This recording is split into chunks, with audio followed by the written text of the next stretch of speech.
এই জীবনে তিনটি গুরুত্বপূর্ণ শব্দ আছে যা বোঝা আমাদের কাছে খুব গুরুত্বপূর্ণ, এবং এই তিনটি শব্দের নিজস্ব অর্থ আছে। প্রথম হলো সঙ্গবদ্ধতা, অর্থাৎ একসাথে মিলে কাজ করতে হবে, একসাথে মিলে পরিশ্রম করতে হবে, সামনে এগোতে হবে। এরকম করতে পারলে আপনার শক্তি বৃদ্ধি পাবে, আপনার ক্ষমতা বৃদ্ধি পাবে, আপনি এগোতে পারবেন এবং অনেক দূরে যেতে পারবেন। দ্বিতীয় হলো আত্মবিশ্বাস। হেরে যাওয়া বস্তুও আবার জিতে নিতে পারবেন। যদি আপনার নিজের আত্মবিশ্বাস থাকে তাহলে আপনি কখনো পরাজিত হবেন না। এবং তৃতীয় হলো অহংকার। জয়লাভ করার পরেও কিন্তু এটা আপনাকে পরাজিত করতে পারে। সেই জন্য জীবনে সঙ্গবদ্ধ হন, আত্মবিশ্বাস রাখুন, কিন্তু কখনোই অহংকার করবেন না। এই অহংকার আপনার থেকে সব কিছু কেড়ে নিতে পারে। এই অহংকারের জন্যই মথুরাপতি কংস নিজের পতনের দিকে অগ্রসর হয়েছিলেন। এই অহংকারকে ত্যাগ করুন আর আমার সাথে ভালোবেসে বলুন, রাধা রাধা। এই সংসারে সব থেকে বেশি কঠিন কাজ কোনটা? কেউ বলবেন যুদ্ধ করা, কেউ বলবেন ধন অর্জন করা, আবার কেউ বলবেন জ্ঞান অর্জন করা সব থেকে বেশি কঠিন। এবার প্রত্যেক ব্যক্তির নিজস্ব অভিজ্ঞতা আছে আর সেই অনুসারে তার নিজস্ব একটা উত্তর আছে। সাধারণভাবে দেখতে গেলে এই সংসারে সব থেকে কঠিন হলো তপস্যা করা, অর্থাৎ সব কিছু ত্যাগ করে তপস্যায় নিজেকে বিলীন করে দেওয়া। এবার এর থেকে বেশি কঠিন এই সংসারে আর কি বা হতে পারে? এই সংসারে, এই সমাজে, নিজের পরিবারের মধ্যে থেকেও ধৈর্য ধরে সামনে অগ্রসর হওয়া, এটা হলো সব থেকে কঠিন কাজ। কারণ যখন আপনি তপস্যা করেন তখন সেখানে আপনার ধৈর্য ভাঙার মতো কেউ থাকেন না, না কোনো বন্ধু, না কোনো আত্মীয়, না কোনো শত্রু, কেউ না। কিন্তু যখন আপনি এই সমাজে, এই পরিবারে থাকেন, কোনো না কোনো ব্যক্তি এসে আপনার ধৈর্যের বাঁধ ভেঙে দেওয়ার ক্ষমতা রাখেন। তারা আপনার ধৈর্যের বাঁধ ভেঙে দেয়, আর কখনো কখনো তারা অনিচ্ছাকৃতভাবেই সেটা করে থাকেন। কারণ তাদের মানসিকতা আপনার থেকে আলাদা, তাদের কর্ম আপনার থেকে আলাদা, তাদের দৃষ্টিভঙ্গি আপনার থেকে আলাদা, জীবন যাপন আপনার থেকে আলাদা। সেক্ষেত্রে আপনি ধৈর্যচ্যুত হন, প্রসন্নতা আপনার থেকে ছিনিয়ে নেওয়া হয়। সেই জন্য এই সংসারে, এই পরিবারের থেকেও ধৈর্য ধরে সামনে অগ্রসর হওয়া কোনো পর্বতের শিখরে গিয়ে তপস্যা করার থেকেও অনেক বেশি কঠিন। আর যে ব্যক্তি এই সমাজেই, এই পরিবারে, সেই সকল মানুষের মধ্যে থেকে গিয়েও ধৈর্য ধরে অগ্রসর হতে থাকেন, যারা এই কাজটা শিখে নিতে পারেন, তারাই কিন্তু জীবনে আনন্দ লাভ করতে পারেন। এই ধৈর্যই শেষে আপনার জীবনে প্রসন্নতা বহন করে আনবে। তাই ধৈর্য ধরে জীবনের পথে অগ্রসর হন আর আমার সাথে ভালোবেসে বলুন, রাধা রাধা। আমরা যখনই কোনো গাছের চারা রোপণ করি তখন সবার আগে পরীক্ষা করে দেখি যে যেখানে আমরা চারা রোপণ করতে চলেছি সেখানকার মাটি আদৌ উর্বর কি না, সেই মাটি সেই চারাকে বাড়তে সাহায্য করবে কিনা। যখন একটা চারা রোপণের আগে আমরা এত কিছু ভাবতে পারি, তাহলে কাউকে বিশ্বাস করার আগে আমরা কেন ভাবি না? জীবনে কখনো এই বিশ্বাসরূপী চারা কোথাও রোপণ করার আগে বোঝার চেষ্টা করুন যে যার ওপর আপনি বিশ্বাস করতে চলেছেন সে কি আদৌ আপনার বিশ্বাসের যোগ্য কি না। ভেবে দেখুন সেই ব্যক্তি ভবিষ্যতে গিয়ে আপনার বিশ্বাস ভাঙতে পারে কি না। এটাও ভেবে দেখুন যে যাকে আপনি বিশ্বাস করতে চলেছেন তাকে আপনি বিশ্বাস করলে নিজের জীবনের উদ্দেশ্যে আপনি অগ্রসর হতে পারবেন কি না। আর তার জন্য প্রয়োজন সঠিক সিদ্ধান্ত, পরখ করা, কোনটা উচিত কোনটা অনুচিত সেটা বোঝা। আর তাতে কিন্তু আপনি সন্দেহবাতিক হবেন না, তাতে আপনি আরো নিপুণ হয়ে উঠবেন। তাই যদি আপনি নিপুণ হয়ে উঠতে চান তাহলে বোঝার চেষ্টা করুন, পরখ করে দেখুন, কোনটা উচিত কোনটা অনুচিত বুঝুন। আর বিশ্বাস তখনই করুন যখন আপনি 100% নিশ্চিত হবেন যে সে বিশ্বাসের যোগ্য। আসুন আমার সাথে ভালোবেসে বলুন, রাধা রাধা। রাধা কখনো কখনো আমার জন্য বড়ই সুগন্ধি আতর নিয়ে আসে, পারিজাত ফুলের মালা নিয়ে আসে আমার প্রসাধন করবে বলে, এবং আমার সব থেকে বেশি প্রিয় মাখন নিজে হাতে বানিয়ে আনে আমাকে নিজে হাতে খাইয়ে দেবে বলে, সবকিছু আমাকে প্রসন্ন করবে বলে। কিন্তু আপনি কখনো ভেবেছেন যে এই আতর কিভাবে বানানো হয়? সহস্র ফুলের পাপড়ি একসাথে পিষে নিতে হয়, তারপরে তার থেকে যে রস নিঃসৃত হয় সেই রস দ্বারাই আতর তৈরি হয়। অনেক সংখ্যক ফুলকে অসীম যন্ত্রণা ভোগ করতে হয়, তবে তারা আমার প্রসাধন সামগ্রী হয়ে উঠতে পারে। দুধ থেকে মাখন তৈরি করার জন্য কতটা পরিমাণ মন্থন সহ্য করতে হয় সেটা আপনি জানেন। ঠিক সেই রকমই হলো আমাদের জীবনও। বিপদও আসে, কঠিন পরিস্থিতিও আসে, এর সম্মুখীন হতে শিখুন। মনে রাখবেন, আপনি হলেন সেই দুধ যাকে মন্থন সহ্য করতে হবে মাখন হয়ে ওঠার জন্য। মনে রাখবেন, আপনি হলেন সেই ফুলের মতন যাদের পিষ্ট হতে হবে সুগন্ধি আতর হয়ে ওঠার জন্য, যাকে এই সংসার পছন্দ করে। কখনো কখনো জীবনে আপনার সাথে খারাপ শুধুমাত্র এই কারণে ঘটে যাতে আপনার শ্রেষ্ঠ রূপ এই সংসারের সামনে আসতে পারে। শুধুমাত্র কঠিন পরিস্থিতি এবং বিপদকে একটা সুযোগ হিসেবে দেখার চেষ্টা করুন। আপনার জন্য এই সংসার বদলে যাবে, সংসারকে দেখার দৃষ্টিভঙ্গি পাল্টে যাবে, আপনার ভাগ্য পাল্টে যাবে, আর এই মন প্রসন্ন হয়ে বলবে, রাধা রাধা। পাশা নামক এই খেলাটি আপনারা নিশ্চয়ই খেলেছেন, না খেলে থাকলে দেখেছেন, আর যদি দেখেও না থাকেন তাহলে নিশ্চিত রূপে শুনেছেন। মহাভারতের এই মহাযুদ্ধ কোথাও না কোথাও এই পাশা নামক খেলার কারণে হয়েছিল। পাশার এই বিচিত্র খেলা, দান, এইসবের কারণে কেউ নিজের মাথায় রাজ মুকুট পরিধান করেছিলেন, আবার সেখানে পরাজিত হওয়ার জন্য কাউকে বনবাসও ভোগ করতে হয়েছিল। কিন্তু এই খেলা সমাপ্ত হওয়ার পরে সমস্ত ঘুঁটি আর এই পাশার ছক একই পুটলিতে স্থান পেল। এটাই হলো আমাদের জীবন। এই সংসারে আমরা জয় পরাজয়ের বিষয়ে এতটাই ভাবি, এত চিন্তা করি যে এই জীবনের খেলার আনন্দটাই উপভোগ করতে পারি না। আর অবশেষে কি হয়? কেউ জয়ী হন, কেউ পরাজিত হন, কিন্তু দুজনেই একই স্থানে পৌঁছে যান।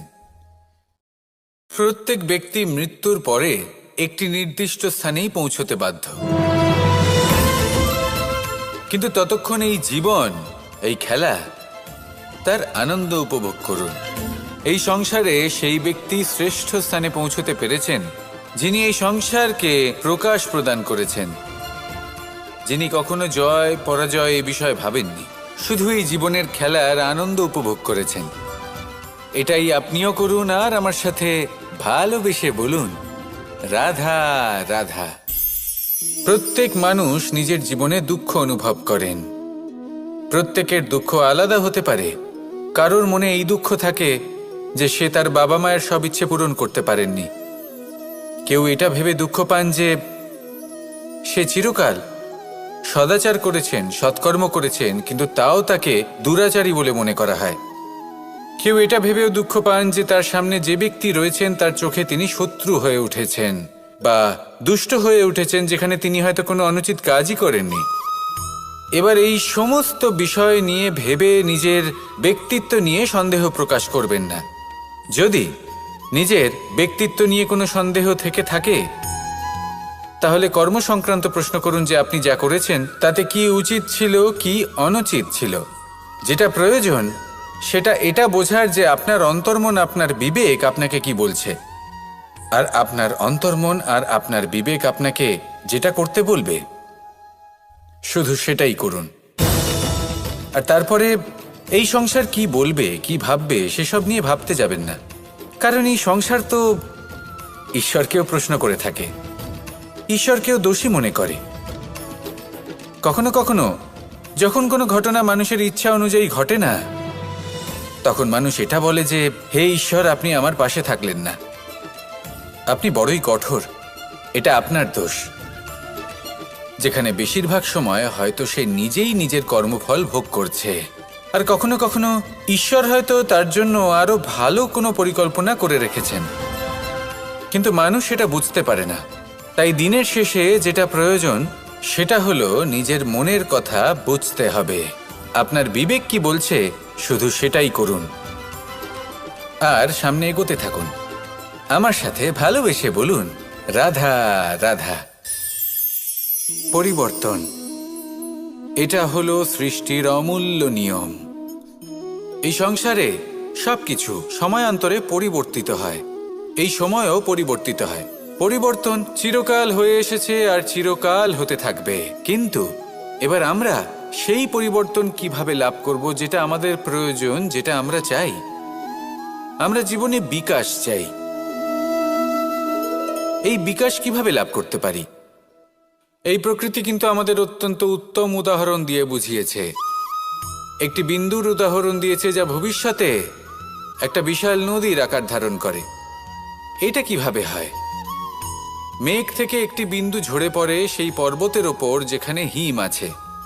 সেই হিমের সংস্পর্শে আসা মাত্র সেই বিন্দুর সাথে আরো বেশ কিছু বিন্দু যুক্ত হয়।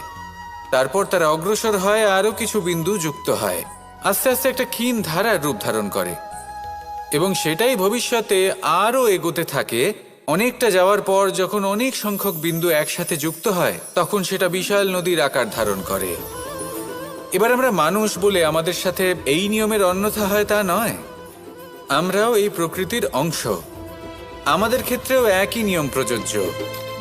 যখন পরিশ্রম করে অনেক সংখ্যক বিন্দু আমরা একত্রিত করব তখনই পরিবর্তনের নদী প্রবাহিত হবে। প্রয়োজন হলো নিরন্তর পরিশ্রম করা এবং ধৈর্য ধরা। এটা করতে থাকুন, জীবনে সব কিছু লাভ করতে পারবেন, কারণ প্রকৃতি আমাদের এটাই শিখিয়েছে। আর আমরা এই ব্রহ্মরই একটি অংশ, যার দ্বারা এই ব্রহ্মাণ্ড নির্মিত। আসুন আমার সাথে ভালোবেসে বলুন, রাধা রাধা। কখনো এই প্রকৃতির দিকে তাকিয়ে থাকবেন। এই প্রকৃতি অনেক ধরনের শিক্ষা দেয়। কোনো একটা গাছকে দেখুন কিভাবে সে মাটি থেকে জল শুষে নেয়। সে ঝড় হোক বা হোক কড়া রোদ সব সহ্য করে এবং অবশেষে সে ফল ধারণ করে। আর সেই ফল উৎপন্ন করার পরে সে ফল কিন্তু সে নিজে গ্রহণ করে না, এই সংসারকে প্রদান করে, যাতে পশু পাখি মানুষ তারা এই ফল গ্রহণ করে শক্তিশালী হয়ে উঠতে পারে, সুস্থ থাকতে পারে। সেভাবেই নদী, সরোবর এরা নিজেরাও কিন্তু নিজেদের জল গ্রহণ করে না, মাটিকে প্রদান করে, পশু পাখিকে প্রদান করে। সূর্য নিজেও নিজের জন্য প্রজ্বলিত হয় না, সে প্রকাশ ছড়িয়ে দিতে চায় আমাদের সবার কাছে, সে আলো পৌঁছে দিতে চায়। এই প্রত্যেকের কর্মে পরমার্থ নিহিত আছে, আর সেই জন্যই এদের সকলকে পুজো করা হয়। তাই মনে রাখবেন, আপনার কাছে জীবন যাপনের অতিরিক্ত যা কিছুই আছে তা পরমার্থের জন্য। তাহলে তার সদ্ব্যবহার করুন আর আমার সাথে ভালোবেসে বলুন, রাধা রাধা। আমরা প্রত্যেকেই অবশ্যই এমন সময় দেখেছি যখন অনেকগুলো সমস্যা একসাথে আমাদের জীবনে এসে পড়ে। সমস্যা আমাদের প্রত্যেকের জীবনেই থাকে। আমরা তার সমাধান খুঁজতে চেষ্টা করি, কখনো সমাধান খুঁজে পাই, আবার কখনো যতই চেষ্টা করি না কেন কোনো সমাধান খুঁজেই পাই না। আর যখন এটা হয় তখন মানুষ অত্যন্ত বিচলিত হয়ে পড়েন। নিজের আত্মীয় স্বজন, নিজের বন্ধু বা সংসার এদের ওপরে এই দোষ চাপিয়ে দেন যে এদের জন্যই এই সমস্যা এসেছে। এবার যদি আমি আপনাকে কোনো পরামর্শ দিই তাহলে এটাই বলবো যে দৃষ্টিভঙ্গি পাল্টে দেখুন। এই দৃষ্টিভঙ্গি দিয়ে দেখুন যে এই সংসারে যে সমস্যায় আসুক না কেন তার জন্য কেউ দোষী নয়, না আপনি না অন্য কেউ। এই পুরো খেলাটাই আপনার মানসিকতা, আপনার দৃষ্টিভঙ্গির, আপনার মনের। কিভাবে বোঝাচ্ছি? যখন আমাদের মন শক্ত থাকে তখন কঠিন থেকে কঠিনতর পরিস্থিতিও আমাদের জীবনে খুব বেশি হলে প্রতিস্পর্ধা হয়ে থেকে যায়। সেখানে যদি আমাদের মন দুর্বল থাকে, তখন অল্প কঠিন পরিস্থিতিও আমাদের কাছে খুব বড় সমস্যা হয়ে যায়, তাই না? একটা শক্ত মন কঠিন পরিস্থিতিকে প্রতিস্পর্ধা হিসেবে দেখে আর তার মধ্যে ওটা সুযোগ খুঁজে নেয়। আমাদের শুধু এটাই করতে হবে। এই সংসারে অন্য কাউকে দোষী মনে করলে আপনার সমস্যা দূর হয়ে যাবে না। সেই জন্য এই সংসারকে দোষ দেওয়ার বদলে এই সমস্যার মূলে চলে যান, সেটাকে বুঝুন, নিজের এই মনকে শক্ত করে তুলুন। যদি আপনার মন শক্তিশালী হয়, তাহলে এই সংসারে অনেক বড় বড় কঠিন থেকে কঠিনতর পরিস্থিতিও যদি আসে, আপনার জীবনে যতই বড় বড় সমস্যা আসুক না কেন, আপনার লক্ষ্য লাভে বাধা দিতে পারবে না। আসুন আমার সাথে ভালোবেসে বলুন, রাধা রাধা। আমরা সবাই পাথর দেখেছি, পর্বতও দেখেছি, শুকনো পাতাও দেখেছি, শ্যামল বনানীও দেখেছি। কখনো ভেবেছেন পাথরের অস্তিত্ব কিন্তু ততক্ষণ পর্যন্ত যতক্ষণ সে পর্বতের গায়ে আটকে থাকে। যখন সেই পর্বত থেকে সেই পাথর ভিন্ন হয়ে যায় ও নিজের অস্তিত্ব হারিয়ে ফেলে। আস্তে আস্তে কখনো পাথর কেটে বা কখনো পিষ্ট হয়ে সেই পাথর আস্তে আস্তে মাটিতে পরিণত হয় এবং পূর্ণরূপে নিজের অস্তিত্ব হারিয়ে ফেলে। এটাই পাতার সাথেও হয়। এই পাতা যতক্ষণ গাছের ডালের সাথে যুক্ত ততক্ষণ তার অস্তিত্ব থাকে। যখনই ডাল থেকে বিচ্ছিন্ন হয়, সেও নিজের অস্তিত্ব হারিয়ে ফেলে। আর এটাই আমাদের সাথেও হয়। যতক্ষণ আমরা নিজেদের আপনজনের সাথে যুক্ত থাকি, আমাদের অস্তিত্ব বজায় থাকে। যখন আপনজনদের সাথে সম্পর্ক ছিন্ন করি, তখন আমরাও আমাদের অস্তিত্ব হারিয়ে ফেলি। এবার এই সংসারের প্রত্যেক ব্যক্তি স্বতন্ত্র থাকতে চান, আর অনেক ব্যক্তি স্বতন্ত্র থাকবেন বলে আপনজনদের দূরে করে দেন আর তাদের সাথে এই সম্পর্ক ছিন্ন করেন। এটা কি সত্যি প্রয়োজন? আপনজনদের সাথে সম্পর্ক ছিন্ন করে নিজের অস্তিত্ব হারিয়ে ফেলা প্রয়োজনীয়, নাকি আপনজনদের সাথে সম্পর্ক বজায় রেখে নিজেদের স্বতন্ত্র করে রাখা সেটা আবশ্যক? নির্বাচন আপনারই। আসুন আমার সাথে ভালোবেসে বলুন, রাধা রাধা। আপনি কি কখনো নৌকা যাত্রা করেছেন? করে না থাকলেও নিশ্চয়ই দেখেছেন যে এই জল যা নিজের অন্তরে সব কিছু সমাহিত করে নিতে পারে, এই নৌকা সেই জলের ওপরেই ভেসে থাকে। নদীর স্রোত কাটিয়ে সে সামনে অগ্রসর হয়। কিন্তু যদি এই নৌকায় কোনো ছিদ্র হয়, তাহলে কিন্তু সেই নৌকা ডুবে যাবে। আর এতে কোনো তফাৎ হবে না যে সেই ছিদ্র ছোট নাকি বড়, নৌকা ডুবে যাবে। এই ছিদ্র হলো আমাদের জীবনে আমাদের অপগুণ, আমাদের দোষ, আমাদের বিকার। কখনো এটা ভাববেন না যে এই দোষ খুবই ছোট, এতে কিছুই যাবে আসবে না। না, সেই ছোট দোষ, সেই ছোট বিকার যদি সেটাকে শুধরে না নেন, তাহলে সেটা আপনাকে আপনার পতনের দিকে নিয়ে যাবে। শেষ পর্যন্ত এটা আপনার ওপর নির্ভরশীল যে আপনি কি চান। আপনার জীবনের এই নৌকা এভাবেই ডুবে যেতে দেখবেন, নাকি নিজেকে শুধরে নিয়ে সেই নৌকার সেই ছিদ্রটাকে ভরিয়ে তুলতে চাইবেন? নির্বাচন আপনার। আসুন আমার সাথে ভালোবেসে বলুন, রাধা রাধা। জল, জলই পৃথিবীতে বেঁচে থাকার জন্য আবশ্যক তো বটেই, কিন্তু এই জল আমাদের একটা অত্যন্ত গুরুত্বপূর্ণ শিক্ষা প্রদান করে। কখনো এই জলকে দেখেছেন? যে পরিস্থিতিতেই এই জল প্রবাহিত হোক না কেন, এর উপর যা কিছুই প্রভাব থাকুক না কেন, এর পথে যতই বাধা আসুক না কেন, তার মধ্যে থেকে ও নিজের পথ ঠিক বের করে নেয়, কিন্তু নিজের প্রবাহ থামতে দেয় না, ক্রমাগত অগ্রসর হতে থাকে। সেরকমই একটা শিক্ষা যেটা আমরা জল থেকে পেয়ে থাকি, তা হলো এটা: আমরা যখন জলের দিকে তাকাই তখন আমরা নিজের প্রতিবিম্ব দেখি, স্পষ্টভাবে দেখতে পাই। কিন্তু তখনই দেখতে পাই যখন এই জল শান্ত থাকে, স্থির থাকে। যদি এই জল অশান্ত হয়ে থাকে, স্থির না হয়, তাহলে আমরা এতে নিজের প্রতিবিম্ব দেখতে পাই না। এটাই আমাদের মনের সাথেও হয়ে থাকে। যখনই জীবনে কোনো সংকট আসে, যদি আমরা শান্ত মনে, স্থির মনে সিদ্ধান্ত নিই, তাহলে সেটা এমন একটা শীতল সিদ্ধান্ত হবে যেটা আমাদের ভবিষ্যৎকে একটা শ্রেষ্ঠ স্থানে নিয়ে যাবে। যদি এই মন অশান্ত হয়, বিচলিত হয়, পীড়িত হয়, দুঃখিত হয়ে থাকে, রুষ্ট হয়ে থাকে, তাহলে অনেক সময় আমরা এমন সিদ্ধান্ত নিই যেটা আমাদের জন্য অনুচিত প্রমাণিত হয়। যখন আপনি ক্রুদ্ধ ছিলেন বা দুঃখের বশে ছিলেন, তখন অনেক সময় হয়তো এমন সিদ্ধান্ত নিয়েছেন যেটার জন্য ভবিষ্যতে আপনি অনুশোচনা করেছেন। এবার দেখুন, এই আবেগগুলো থেকে আমরা পালাতে পারবো না, কিন্তু এই আবেগগুলো আপনার উপর কতটা প্রভাব ফেলবে সেটা আমরা অবশ্যই ঠিক করতে পারি। এই মনকে আমরা নিয়ন্ত্রণ করতে পারি। এটাই করুন, চিন্তা করুন, এই মনকে শান্ত রাখুন, স্থির হতে চেষ্টা করুন, আর তারপরে সিদ্ধান্ত নিন। আসুন আমার সাথে ভালোবেসে বলুন, রাধা রাধা। এই সংসারে ভৌতিক বস্তুরও নিয়তি আছে। যারাই এই সংসারে আসে বা উৎপন্ন হয়, তারা কিছুমাত্র সময় পর্যন্তই এখানে থাকতে পারে, আর তারপরে সেও লুপ্ত হয়ে যায়, অর্থাৎ সে নিজেও এই পঞ্চমহাভূতে সমাহিত হয়ে যায়। আমাদের সাথেও ঠিক এটাই হয়।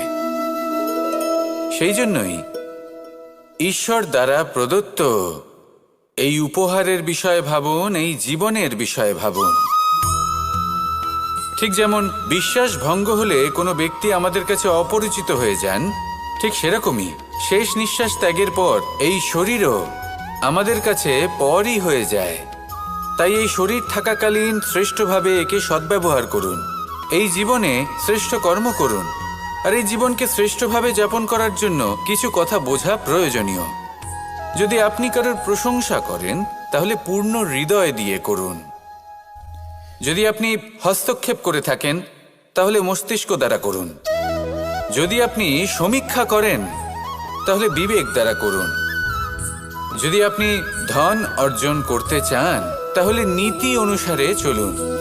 যদি জীবনযাপন করতে চান, তাহলে রীতি মেনে করুন। আর যদি ঈশ্বরের ভজন করতে চান, তাহলে ভক্তিভাব নিয়ে করুন। শুধু এই কথা মনে রাখবেন যে আপনার এই জীবন কিন্তু অনিশ্চিত কাল পর্যন্তই আছে। কতক্ষণ আছে সেটা কেউ জানে না। তাই কিছু মুহূর্ত যেটা যাপন করতে আমরা এখানে এসেছি, সেখানে ক্রোধ, অহংকার, ঈর্ষা, এইসব আবেগের কি গুরুত্ব বলুন তো? এগুলো ত্যাগ করুন। মানুষকে ক্ষমা করতে শিখুন, আস্তে আস্তে বিশ্বাস করতে শিখুন। এই সংসারে নিঃস্বার্থভাবে প্রেম করতে শিখুন, আর সবার মধ্যে আনন্দ বিতরণ করুন। তাই এই সব গুণ যদি আপনি আত্মসাৎ করতে পারেন, তাহলে আপনার জীবনে শুধু আনন্দ এবং আনন্দই বিরাজমান হবে। আসুন আমার সাথে ভালোবেসে বলুন, রাধা রাধা। এবার কখনো কখনো জীবনে আমাদের মনে হয় যে চতুর্দিকে শুধুমাত্র অন্ধকারই হয়ে আছে। প্রত্যেকেরই তা কখনো মনে হয়। আর তখনই আমাদের নিরাশ হলে চলবে না, আমাদের দুঃখী হলে চলবে না। সেই সময় আমাদের খুঁজতে হবে নিজেদের আশেপাশে, চতুর্দিকে, আর কোথাও না কোথাও আমরা প্রকাশ অবশ্যই দেখতে পাব, আশার একটা কিরণ অবশ্যই দেখতে পাব। কেউ এমন একটা কর্ম করেন যেটা দেখে আমরা প্রেরিত হয়ে যাই, আর এমন কোনো কর্ম যদি আপনারা করেন, তাহলে সেই কর্ম আপনার মনকে প্রসন্ন ভাব, আনন্দ এবং ভালোবাসা দ্বারা ভরিয়ে তুলবে। আপনার অন্তরের সেই অন্ধকারের অন্ত করবে, দুঃখেরও অন্ত করবে। আর এই মন প্রসন্ন ভাব নিয়ে বলবে, রাধা রাধা। যদি কোনো সিংহ বানরের মতো গাছে চড়তে চেষ্টা করে, তাহলে কি হবে? একটা মাছ যদি মাটিতে হাঁটতে চেষ্টা করে, তাহলে কি হবে? তারা বিফলই হবে। কিন্তু এরকম কেন হয়? তার কারণ হলো প্রকৃতির রচনা কিছুটা এরকম। এখানে প্রত্যেকটি ব্যক্তিকে, প্রত্যেকটি প্রাণীকে আলাদা আলাদা গুণের অধিকারী করা হয়েছে, এবং সকলকে একটা সীমাও প্রদান করা হয়েছে। এবার এই যে বৃক্ষ, পশু, পাখি, এদের মধ্যে সেই ক্ষমতাই নেই যে এরা নিজেদের যাচাই করতে পারবে, নিজেদের সীমাগুলো বুঝতে পারবে। নিজেদের সদ্গুণগুলো চিনতে পারবে, এরা সেটা করতে পারবে না। কিন্তু মানুষ তো আলাদা। মানুষের কাছে সেই বিশেষ শক্তি আছে যে তারা পূর্ণরূপে নিজেদের যাচাই করতে পারবে, নিজেকে পূর্ণরূপে বুঝতে পারবে, নিজের দোষ, নিজের অপগুণ, নিজের সদ্গুণ, নিজেদের সীমাগুলো তারা বুঝতে পারবে। আর এটা অত্যন্ত গুরুত্বপূর্ণ। কথায় আছে যে যদি সাফল্য লাভ করতে হয় তাহলে নিজেকে যাচাই করে নিতে হবে। তাই নিজেকে যাচাই করুন, নিজের সাথে পরিচিত হয়ে যান এবং জীবনে কর্ম করতে থাকুন। সাফল্যের শিখরে অবশ্যই পৌঁছে যাবেন। আর ওখানে যদি যান তাহলে এই মন প্রসন্ন হয়ে অবশ্যই বলবে, রাধা রাধা। বনের মধ্যে যদি আপনি কোনো বিষাক্ত সাপ দেখেন তাহলে কি করবেন? আপনি তখনই তার থেকে দূরে পালাতে চেষ্টা করবেন। আর এটা কেন করবেন? নিজের রক্ষার্থে। এই কথা আমি নয় মেনে নিলাম, কিন্তু নিজের জীবনে এটা করেন না কেন? আপনি যেখানেই যান, যে স্থানেই যান না কেন, প্রত্যেক সময়, প্রত্যেক মুহূর্তে এমন বিষাক্ত সাপ আপনি অবশ্যই খুঁজে পাবেন। আর সেই সাপ নয় যাদের আপনি বনে খুঁজে পাবেন, এরা হলো সেই সাপ যা আপনাকে পাপ করতে বাধ্য করবে। আপনার অন্তরের বাসনা, ক্রোধ, অহংকার, লোভ, ঈর্ষা এদের বৃদ্ধি ঘটাবে। দেখুন, বনের এই সাপ আপনাকে একবার ছেড়ে দিতেও পারে, ছোবল নাও মারতে পারে, কিন্তু এই যে পাপরূপী সাপ আছে তা অবশ্যই ছোবল মারবে। কর্ম যদি করেন তাহলে অবশ্যই ফল পাবেন। সেই জন্য যখনই কোথাও যাবেন, যদি এমন কাউকে দেখেন, যদি এমন কিছু দেখেন যে আপনাকে পাপ করতে বাধ্য করছে, তাহলে সেই মুহূর্তে সেখান থেকে পালিয়ে যান। যেমন বনের সাপ দেখে আপনি পালাতে থাকেন। সৎকর্মের রক্ষা অত্যন্ত আবশ্যক। আসুন আর আমার সাথে ভালোবেসে বলুন, রাধা রাধা। মনুষ্য জীবনের সব থেকে বেশি গুরুত্বপূর্ণ বিষয় হলো মনের একাগ্রতা। এই সংসারের যে কটি মহান কার্য সম্পাদন হয়েছে তা হলো মনের এই একাগ্রতার একমাত্র ফল। আপনি অবশ্যই দেখে থাকবেন, অনেক ছোট বড় নদী যা বয়ে চলে তাদের সামনে একটা বাঁধ নির্মাণ করা হয় সেই সব নদীর জল সঞ্চয় করতে। বাঁধ হয়ে গেলে প্রয়োজন মতো বা মনের ইচ্ছে মতো তাকে ব্যবহার করা সম্ভব। এবার এটাই আমাদের মনের সাথেও সম্ভব। আমাদের মনের একাগ্রতা আজকের দিনে দাঁড়িয়ে বিভিন্ন ধরনের বিকার, ক্রীড়া এবং ভোগের মধ্যে ভাগ হয়ে গেছে। একে একত্রিত করতে হবে, একটা বাঁধ নির্মাণ করতে হবে। শুধু এটাই করতে হবে, যেটা উচিত কর্ম সেটাই করুন, যেটা অনুচিত কর্ম সেটা করা থেকে নিজেকে বিরত রাখুন। এটাই করতে হবে, যেটা উচিত কর্ম সেটাই করুন, যেটা অনুচিত কর্ম সেটা করা থেকে নিজেকে বিরত রাখুন। ব্যাস, এই কাজটাই আপনি করতে থাকুন, করতে থাকুন। মনের মধ্যে একাগ্রতার বাঁধ নির্মাণ করুন।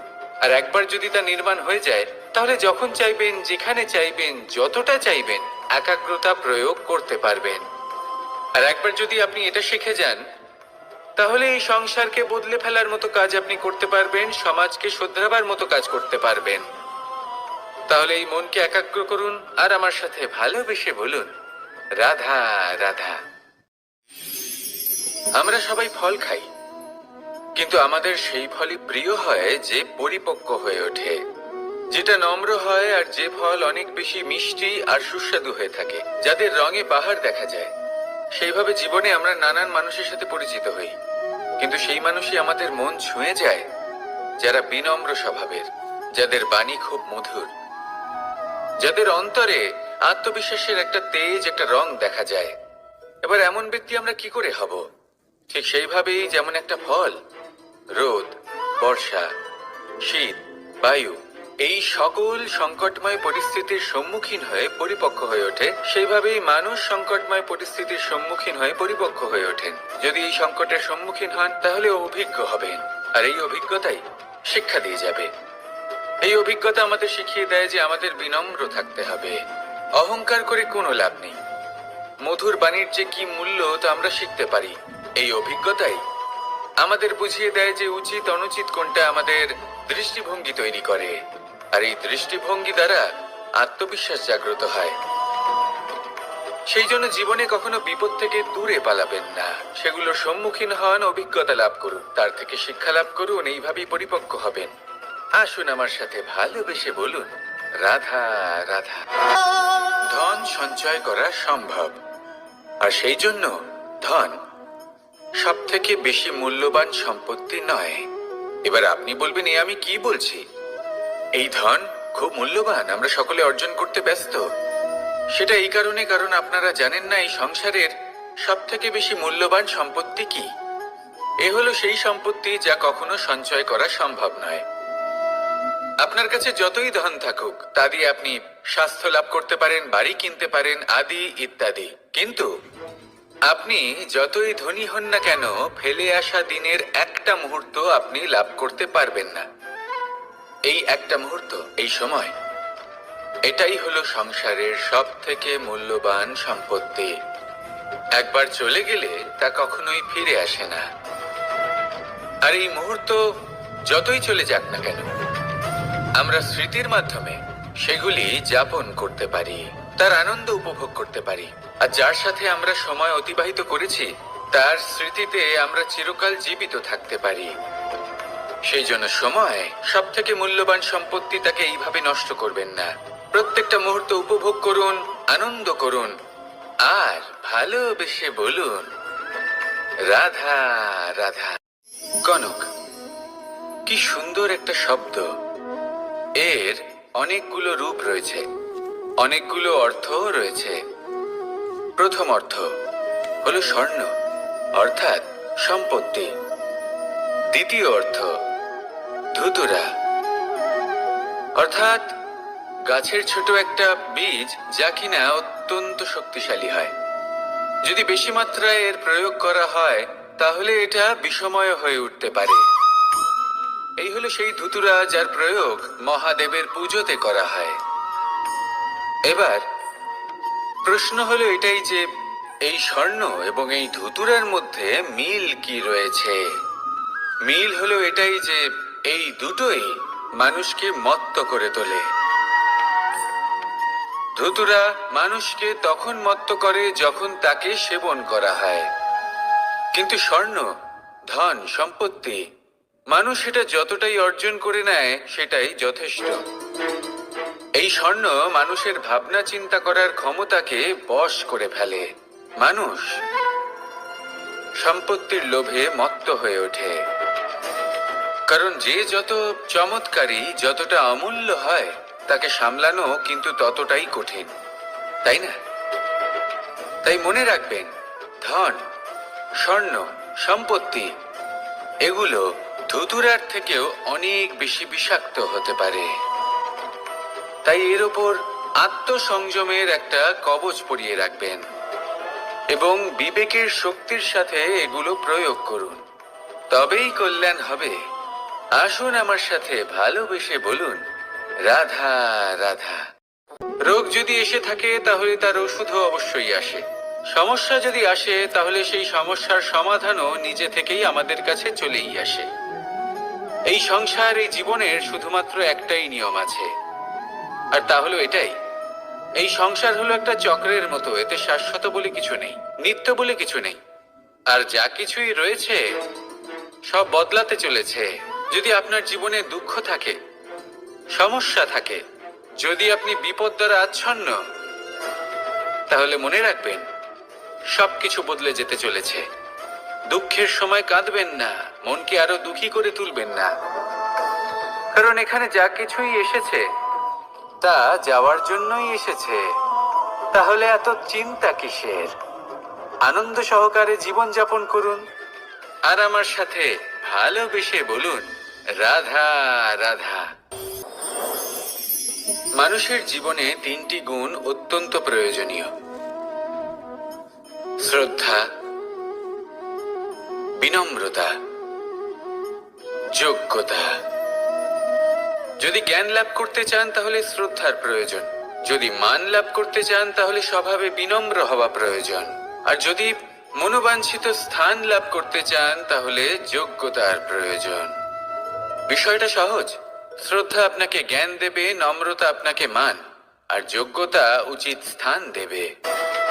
কিন্তু যদি আপনি এই তিনটি গুণ সম্মিলিত করেন তাহলে এমন কিছু লাভ করবেন যা এই সব কিছুর থেকে অনেক ঊর্ধ্বে। সম্মান। আর এ হলো সেই সম্মান যা প্রত্যেক মানুষের নিজের জীবনে লাভ করতে চেষ্টা করা উচিত। কারণ এই হলো সেই সম্মান যার কারণে আপনি চলে যাওয়ার পরেও এই সংসার আপনাকে ভালোবাসবে আর মনে রাখবে।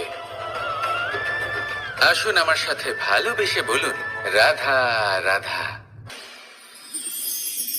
জীবনে গতি অত্যন্ত গুরুত্বপূর্ণ, মতিও হলো গুরুত্বপূর্ণ, এবং তার থেকেও বেশি গুরুত্বপূর্ণ হলো সঙ্গতি। একটা জলের ফোঁটা, তার মধ্যে গতি থাকে, প্রকৃতির মধ্যে তা লাভ করার ইচ্ছে নিহিত থাকে। কিন্তু এই যে সঙ্গতি, তা নির্ধারিত করে যে এই জলের ফোঁটা ঝিনুকের মুখে পড়ে মুক্ততে পরিণত হবে নাকি বিষাক্ত সাপের মুখে পড়ে বিষে পরিণত হবে। এবার দেখুন, এই জঞ্জাল স্বর্ণকারের দোকানের সামনেও থাকে এবং জঞ্জাল একজন ব্যবসাদারের দোকানেও থাকে। কিন্তু জঞ্জাল যা স্বর্ণকারের দোকানে থাকে তা ব্যবসাদারের দোকানের জঞ্জালের থেকে অনেক বেশি মূল্যবান, কারণ তার মধ্যে সোনার কণার সঙ্গতি থাকে। সেই জন্য জীবনে সঙ্গতির উপর বিশেষ গুরুত্ব দেবেন। যেমন সঙ্গতি তেমনই আপনি হবেন। আসুন আমার সাথে ভালোবেসে বলুন, রাধা রাধা। প্রত্যেক প্রাণী ভালোভাবে জীবন যাপন করতে চান, এটা তাদের স্বভাবে আছে এবং ভাবাটা অনুচিত নয়। কিন্তু একটা ভালো জীবনের গুরুত্বপূর্ণ অংশ কোনটা? বসবাসের স্থান, সেই স্থান যেখানে আমরা জীবন অতিবাহিত করি। এবার মানুষ ভাবতে পারেন যে একটা ভালো বাসস্থানের অর্থ কি? সেই স্থান যেখানে সহজে জল পাওয়া যায়, যেখানে শুদ্ধ বায়ু পাওয়া যায়, যেখানে আনাজ উৎপন্ন হয়। এটা জীবনযাপনের জন্য পর্যাপ্ত বটে, কিন্তু ভালো জীবন যাপনের জন্য আরো একটা কথা আপনাকে বুঝতে হবে। সাধু, জ্ঞানী, পণ্ডিত ব্যক্তি, এই সকল মহাপুরুষ, এনাদের যে বাসস্থান তা অত্যন্ত বিশেষ হয়। এখানে এক ধরনের বিশেষ ইতিবাচক শক্তি থাকে, এমন একটা স্থান যেখানে দেবতারাও বিচরণ করেন। জীবন আমরা সবাই যাপন করি, কিন্তু জীবনের উদ্দেশ্য শুধুমাত্র জীবন যাপন করা নয়। জীবনের উদ্দেশ্য হলো মুক্তি লাভ করা। আর এই সকল সাধু, জ্ঞানী, পণ্ডিত ব্যক্তি, এই সকল মহাপুরুষ আপনাকে মুক্তির পথে নিয়ে যেতে পারেন। কারণ এরা হলেন সেই মহাপুরুষ যারা নিজেদের অন্তরের বিকার, অহংকার, ক্রোধ, বিদ্বেষ, এই সকল দোষগুলিকে ত্যাগ করেছেন, এদের ওপর বিজয় লাভ করেছেন। এমনই একজন ব্যক্তি আপনাকে মুক্তির পথে নিয়ে যেতে পারে। প্রয়োজন হলো শুধুই এনাদের চিনতে পারা, এদের কথা বুঝতে পারা এবং এদের দেখানো পথে চলা। যদি আপনি এটা করতে পারেন তাহলে এই মন প্রফুল্ল হয়ে বলবে, রাধা রাধা।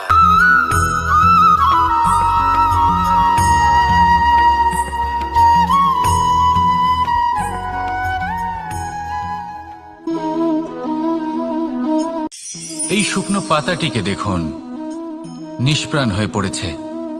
একটা গাছের ডালে ছিল, সেই গাছ ওর লালন পালন করত। যখন যখন বাতাস বইত, এই পাতায় কম্পন দেখা দিত, মনকে প্রফুল্ল করে তুলত। কোনো একদিন এই পাতা গাছের ডাল থেকে ঝরে পড়ে গেল। নিঃসন্দেহে ও নিজের স্বাধীনতা পেল, কিন্তু আস্তে আস্তে শুকিয়ে গেল, নিষ্প্রাণ হয়ে গেল। দেখুন, আমি এই কথা বলছি না যে স্বাধীনতা অনুচিত, কখনোই না। কিন্তু যে কোনো পরিস্থিতিতে স্বাধীন হতে চাওয়া এটা নিশ্চিত রূপে অনুচিত। আমরা যদি আমাদের জীবনে পরিবারের গুরুত্ব ভেবে দেখি, তাহলে এই পরিবারে যতই মতভেদ থাকুক না কেন, যতই মনোমালিন্য থাকুক না কেন, যতই বিবাদ থাকুক না কেন, এই সব মিটিয়ে নেওয়া অত্যন্ত প্রয়োজনীয়। সেই সবকিছু সমাপ্ত করা অত্যন্ত প্রয়োজনীয়। কখনো এই পরিবারকে ভাঙতে দেবেন না, কখনো এই পরিবার থেকে দূরে চলে যাবেন না। এই পরিবার হলো আমাদের জীবনের একটা অমূল্য সম্পদ, অমূল্য এক আশ্রয়, যা এই সংসারে হয়তো কোথাও আপনি পাবেন না। তাই একে আগলে রাখুন। পরিবার সেই গাছ, আসুন আমার সাথে ভালোবেসে বলুন রাধা। সেই গাছ, আসুন আমার সাথে ভালোবেসে বলুন রাধা রাধা।